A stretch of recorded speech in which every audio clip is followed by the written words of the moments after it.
இதே நாளில்தான் ஜெயலலிதாவின் சொத்து குவிப்பு வழக்கை சென்னையில் இருந்து கர்நாடகாவின் பெங்களூருக்கு மாற்றி உச்சநீதிமன்றம் உத்தரவிட்ட தினம் இது. 1991-96 அதிமுக ஆட்சி காலத்தில் ஜெயலலிதா, சசிகலா, சுதாகரன், இளவரசி ஆகியோர் 66 கோடி ரூபாய்க்கு மேல் சொத்து குவித்ததாக அடுத்து வந்த திமுக ஆட்சியில் வழக்கு தொடரப்பட்டது. வழக்கு விசாரணை சென்னை தனிநீதிமன்றத்தில் நடந்து வந்த நிலையில் 2001 ஆட்சி மாறி மீண்டும் அதிமுக ஆட்சிக்கு வந்தது.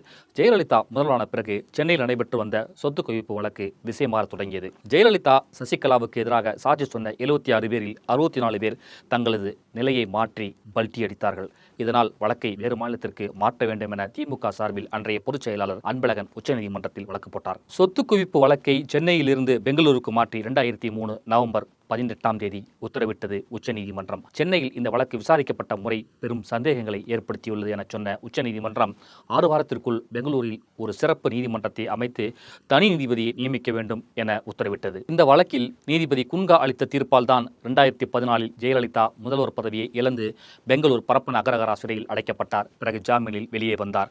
ஜெயலலிதா மறைவுக்கு பிறகு 2017 குன்கா தீர்ப்பை உச்சநீதிமன்றம் உறுதி செய்ததால் சசிகலா, சுதாகரன், இளவரசி ஆகியோர் 4 வருட சிறை தண்டனை அனுபவித்து வெளியே வந்தார்கள். இத்தனைக்கும் காரணம் அன்றைக்கு உச்சநீதிமன்றத்தில் திமுக போட்ட வழக்குதான்.